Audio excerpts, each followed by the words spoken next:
Broadcasting live from the Business Radio X studios in Atlanta, Georgia, it's time for High Velocity Radio.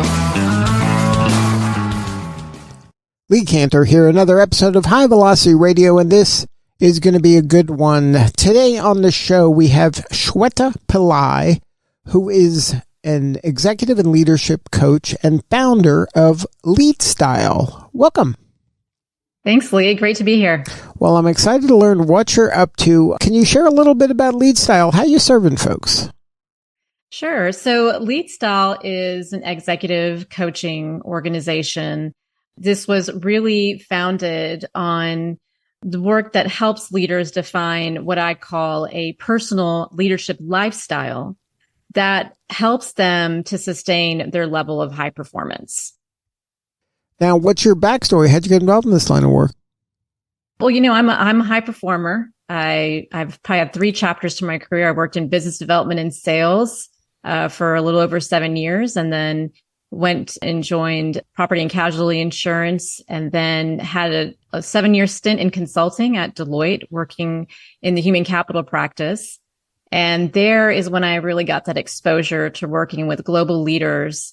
And my role was to help leaders and their teams enjoy change. And as you can imagine, how many people love change.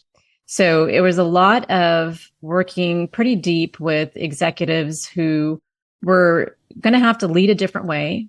Their kingdoms that they ruled over within their organization were changing. And that caused a lot of angst among individuals as well as their own leadership. And so that catapulted me into executive coaching, which is where I'm at now.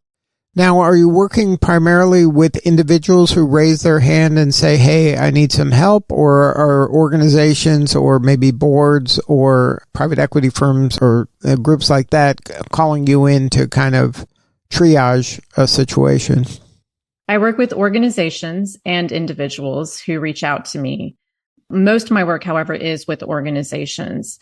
And they come to me not because there's something remedial that needs to be addressed with their executives. And these, again, are people that are already performing at a very high level. These are individuals who are consistently already delivering results. They carry a big responsibility. These are people that are relied upon to set the pace and solve those really tough problems and to keep those things moving forward. So there's no remedial issue per se. What I want to make sure is that they can still stay in the game and they can sustain themselves at that level. So these are organizations that look to me to work with their executive teams or their executive individuals to help them develop the capabilities and the ability to sustain that level of high performance. Now, why are they concerned that they won't be able to sustain this? Are you seeing some maybe trends that maybe these high-performing leaders are kind of getting burned out, or they might be kind of looking to leap to another opportunity? What are you seeing out there? Yeah, I mean, you look at studies like Gallup just recently put out a report that said that less than half of adults across developed countries like Western Europe, North America, New Zealand, Australia are thriving. And that's the lowest since 2020. And you then couple that with workplace trends that are showing that one of the leading indicators as to why people are dissatisfied at work is this loss of purpose. And so, yes, I am seeing that with these demands that executives are under this constant pressure, is that they're also just feeling out of sync with work and their lives more broadly. And don't get me wrong, these are individuals that are performing at a very high level, but you can see that it's taking a toll. And that is where I come in. Now, are you seeing, is there just kind of a misalignment in priorities as kind of their age and maybe they are getting more secure financially? Or are they just saying, hey, there has to be more than this particular thing I'm doing? And then maybe they'll take the leap to entrepreneurship like you did. Yes, all of that. You're hitting it right on spot. There is a misalignment. And, sometimes it is jumping in from corporate into entrepreneurship. And sometimes it's just staying in the corporate game. I I was a corporate junkie for a very long time and a high performer at that. And I wish I had the perspective that I have now and the way that I coach my leaders. It is not ignoring that, if COVID's taught us anything, is that it's not work and life. It's not about balance. It's about integration. And it's about finding that alignment so that you are leading an integrative lifestyle that allows you to not burn out and not leave, whether it's staying in the corporate track or it's staying in the nonprofit sector, which is taking a huge hit right now. And I work with a couple of leaders in the nonprofit sector. Within healthcare, you're seeing that where there is this high level of uncertainty that is driving this kind of existential crisis, if you will, around what's my purpose. So how do you help your clients kind of create this harmony between work and life? Like, does this go to the methodology of lead style? It does. It does. And, a lot of, lead style isn't just about developing you as a leader. It's developing the way that you live. And when you live better, you lead better. So a lot of development programs focus only on the professional side. I coach leaders through what I call the 3P framework: professional, personal, and physical, because you can't truly sustain success. There's a statistic out there that says that, Lee, we spend a third of our lives working. Well, you can't sustain success if you ignore the other 2/3 of your life. So when I'm working with executives, we're very intentional about identifying what are their professional aspirations, whether it's a promotion or it's leading my team better or inspiring, whatever that specific capability is, but also tying into what's important to them personally. So we define goals in that space.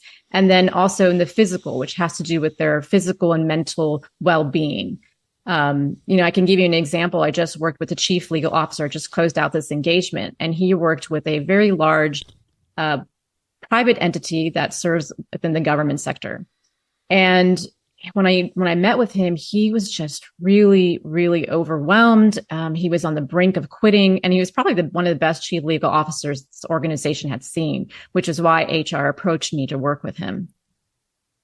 After about 6 months, one of the things he walked away with was realizing that, he needed his jogs every morning. He was an avid runner, and that was getting lost in the fray of the professional commitments and the constant political barrage he was under at work. And before he was running, but he was taking phone calls from the CEO, and that was interrupting his ability to really leverage that physical P, if you will, that allowed him to lead at his best when he did get to work. So then you helped him kind of elevate that to kind of a non-negotiable priority? Exactly. And that was what was surprising for him, right? He was like, I didn't realize how important running was to me. And look, I'm not a therapist. What I am is someone who holds leaders to realize what's intentionally drives them, what intentionally is a formula of success for them. If I just come in as a coach and my process is only focused on developing their skills as a professional, delegation, communications, presence, it's almost like it's almost a disservice to them, because that when we're not embracing the other parts of who we are, that eventually will lead to that loss of focus, that performance fatigue, that burnout.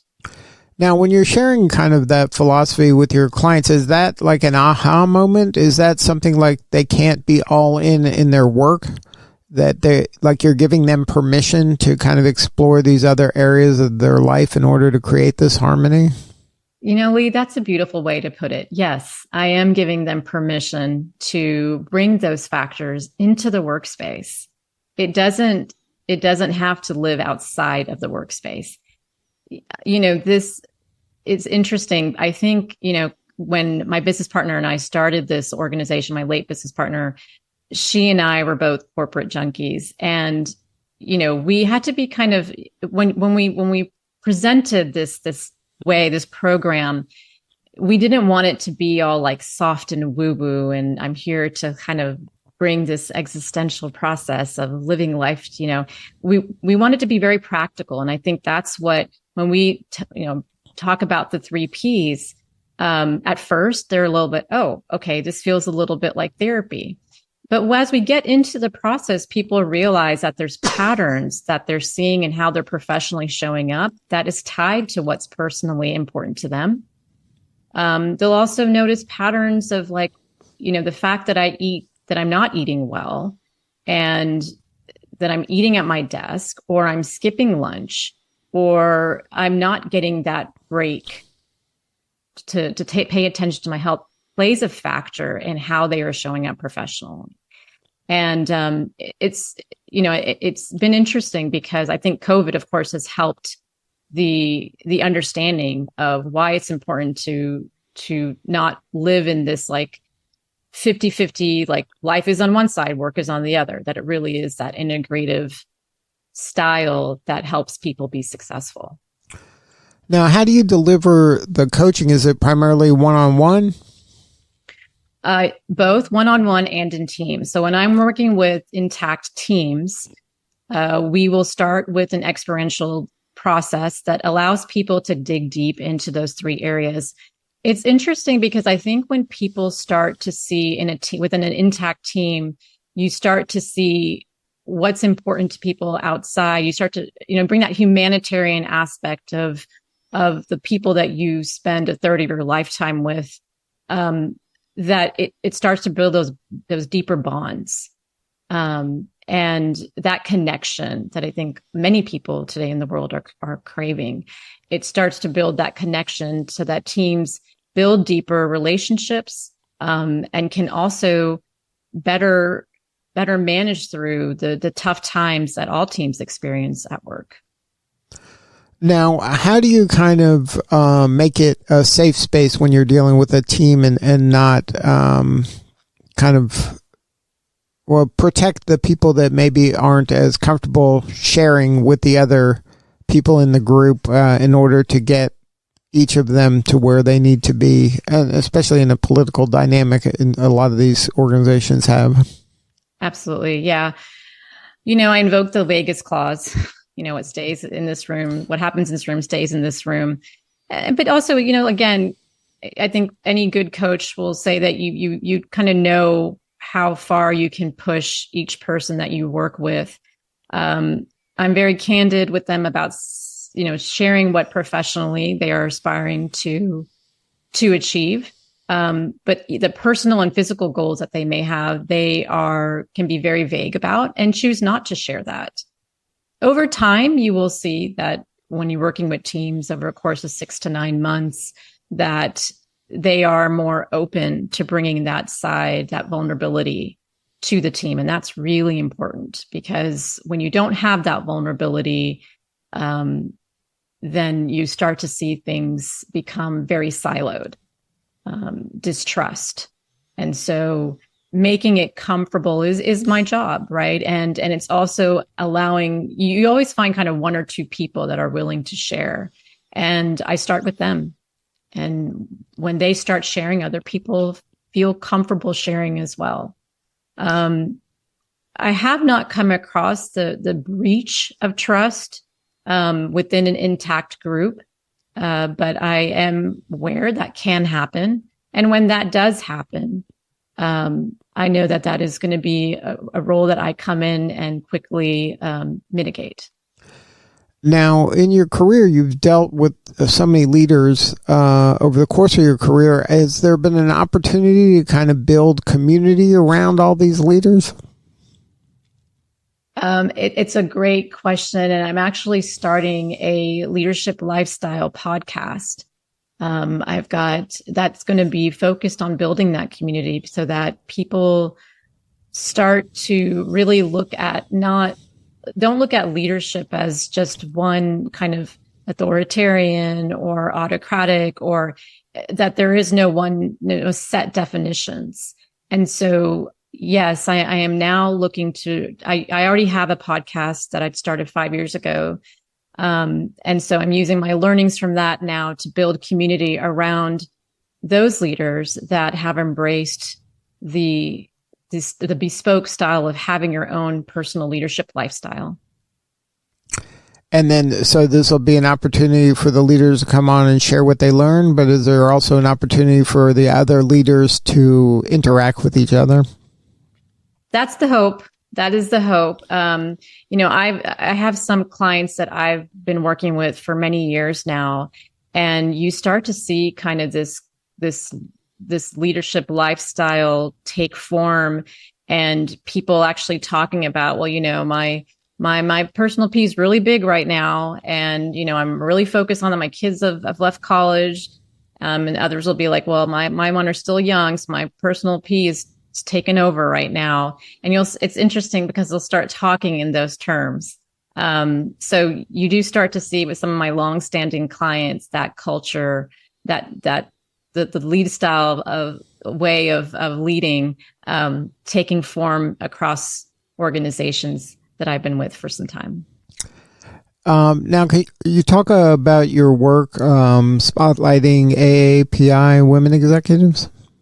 Yeah. So about 5 years ago, I started a podcast called Identity Unveiled with another co-founder. And, to be honest with you, this was a passion project that came at a time which was, my business partner with Lead Style, she had passed away. And Identity Unveiled became an outlet for me to express, to go deep into a passion and kind of let Lead Style breathe while I was able to, focus on something that I was also passionate about. I've got 2 young girls.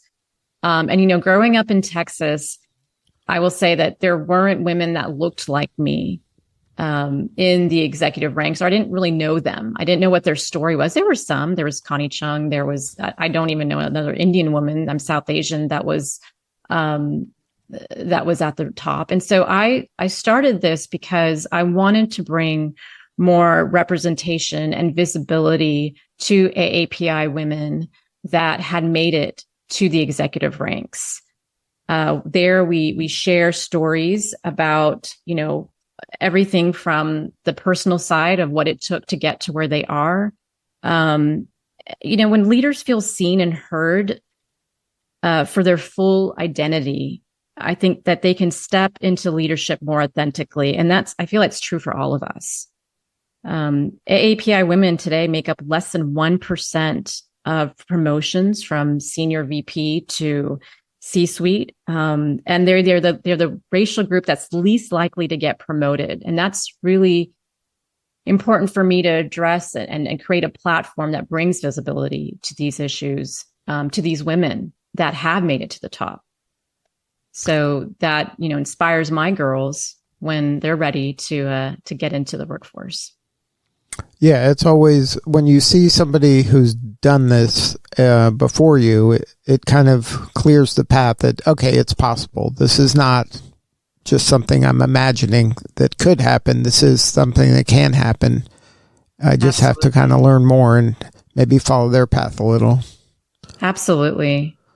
And I kind of take that same approach with my work at Lead Style and the Leadership Lifestyle podcast and creating that community. I think when you see people living their life and you see them as these successful executives living their life, you hope that it inspires others to not live in these bubbles that will eventually eat away at their success.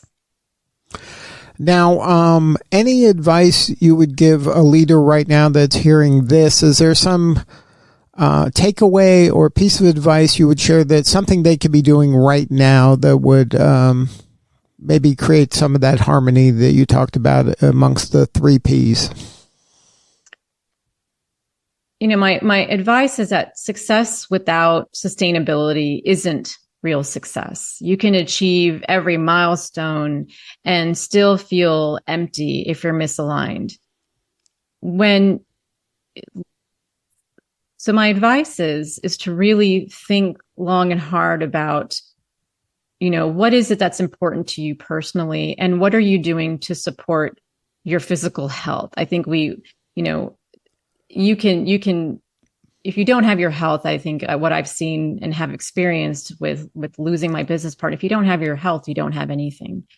And so be really intentional about setting goals across those areas, and not just set a goal, but why that's important to you. I think we lose sight of that. I think we put a check mark behind, okay, I worked out today. Great. Yeah. But what does that do for you? What's important to you about that? And that starts to connect back to purpose. You will start to see that what's important to you personally, what's important to you in your health is showing up in how you lead and what makes you a great leader today. And is there a story you can share maybe of somebody you work with? Don't name the name or the organization, but maybe the problem they came to you with and how you were able to help them get to a new level? Well, I think I shared a story about my chief legal officer. I'll share a different one that I worked with the CFO. One of the issues she was a high performing, one of the best CFOs this organization had as well. And she had been with the organization for about 4.5 years. The reason that I was working with her was that there were a lot of demands that she needed to kind of change a little bit how she was inspiring her team. We also, when we were working together, I asked her, personally, what did she want to work on? And what she wanted to work on was buying less shoes. She had a closet of 600 shoes, and it was almost an obsession that she would buy a pair of shoes almost every week. And I said, okay. Physically, she ate well. She's very healthy. She did Pilates. So she just needed to sustain that. So as we're working together, we were talking about what it is, is lacking the inspiration with her team, what's going on there. We were talking through some tactics, and then I asked her about her shoes, and she said, I still keep buying the shoes. And I said, okay. What the realization she came to was that the shoes was a way of getting the inspiration and feeling valued, because there was something happening personally for her with her partner that she wasn't getting the value there. Look, I'm no therapist, but I did recommend that she see one, and they'd end up seeing, working with her and her husband ended up working with a therapist. But the realization that came out of that was that she was seeking inspiration from something else, and she wasn't present with what it is that was really the root of the issue. And that helped her actually figure out how to deeply more connect with her team so that she could get to the root of what inspired them.